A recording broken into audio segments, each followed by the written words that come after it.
The South. Isn't that a great place to be from? Not necessarily to live, because I live in the North, but the South. It's where I'm from, so it must be a good name for a beer.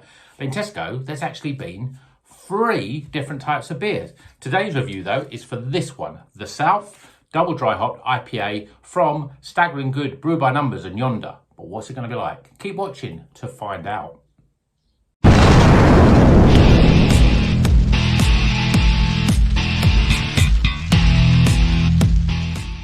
Welcome back to Rocker's Beer Review. As I said in the introduction, we're doing a beer called South today. Now, I think Tesco or just supermarkets generally seem to, I don't know whether they've run out of ideas for names or whatever, but we've got lots of Souths in the supermarket. And this one nearly passed me by because I thought it was one that's already had. Now, back when they released a North and South, and this was the one that it released, called South, in this black and white can, and the North was also the black and white can.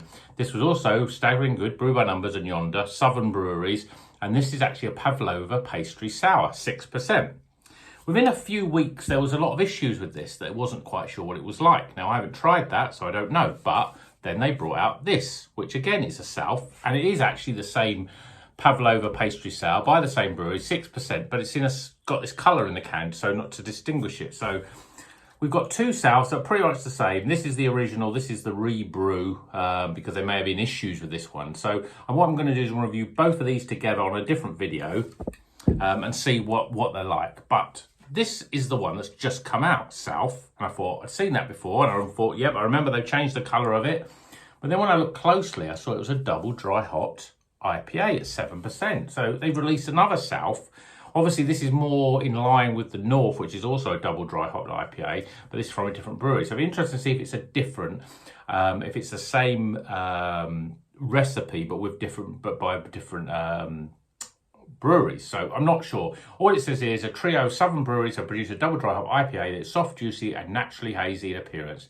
The addition of oats gives a silky mouthful, while fresh and expressive American hops offers aromas of citrus, mango and pine, resulting in a beer that's full-bodied, drinkable and refreshing. It doesn't actually say what hops are in it, but let's crack it open, get it in glass and see what it's all about. I'm quite looking forward to this one because these breweries are, they make good beers, individually. And I love double dry hop IPA. I expect it's going to be a hazy New England style beer. So yeah, it's going to be good. I can't remember the North one. Really, I should be probably drinking this one, comparing it with the North version of double dry hop IPA. But that one was so long ago, I've almost forgotten what it was like. So let's look at this one with a fresh pair of eyes. What we've got in the glass is a very sort of orange, hazy looking beer. 2 fingers. Yeah, I mean, it's almost a bit of a frothy head there, opposed to a compacted head. I don't think that's going to stick around too long. Looks quite good. Carbonation rising up slowly. Let's see what the aromas are like. Oh, yes, big hits of mango in there.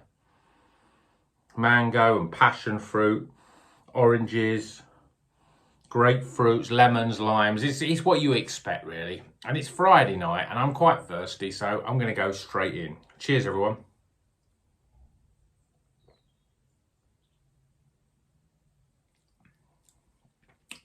Really refreshing.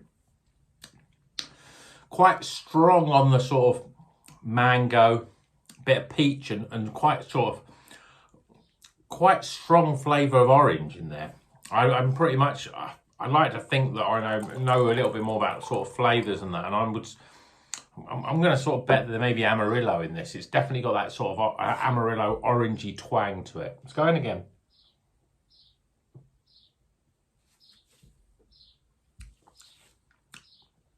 It's quite soft, but at the same time, there's a little bit of earthy there is a little bit of earthy pininess, really. So you're getting sort of mango, tropical fruits up front. Then quite quickly you get this sort of orange that sort of goes into an orange rind that sort of develops into a little bit of sort of piney bitterness. It's a good, well-rounded beer that you get in that sort of juice refreshment up front, but then there's definitely a real backbone to it, a real sort of, an earthy sort of bitterness on the back end, earthy piney bitterness even on the back end. There's definitely a sort of sharpness of orange flavours there.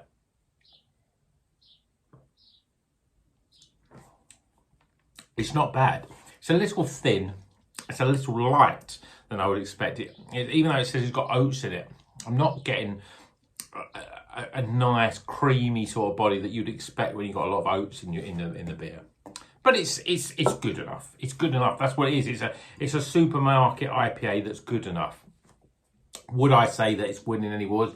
Is it up there with the likes of the Northern Monk beers? Is it up there with even the likes of things like Salt Alpaca or beers like that? Even some of the North ones and that Salt Glide that was from Morrison's. It's not that level. I think it's just got a little bit too much of this sort of orangey, piney bitterness. So it's almost like it's almost like what we would call a mountain IPA. It's got some of those sort of flavours and crispness of a West Coast beer, but then at the same time it's got this hazy, cloudy sort of looking beer, and it's also got the juice and the sort of softness that you would expect of a New England. So it's a pretty much, I don't know about north-south, it's more east-west really. They should have called it something like east-west, because that's what this is like. This is one of those sort of mountain, no-coast IPAs, whatever they want to call them. The flavour of orange is quite strong, and passion fruit, it's really coming through a little bit more now. But it does work. It's a very solid beer, but I don't think it's going to win any awards. And I probably had higher expectations because Staggeringly Good make really good beers. Brew by Numbers make good beers. Yonder, I haven't really had much by them. They're more into I'm sure they do more of the sort of sours and those sort of beers. But still, it's solid. It's solid enough. I'm probably worthy of a purchase from anyone. But if you've had this, let me know what you think. 7%. It's quite strong really, but this one's going down really quickly because I am really thirsty. It's a hot day today. It's Friday. It's a weekend. I feel like I've been waiting for this all week, so I'm really looking forward to knocking this back and then starting on something else from the fridge. So let's get some scores.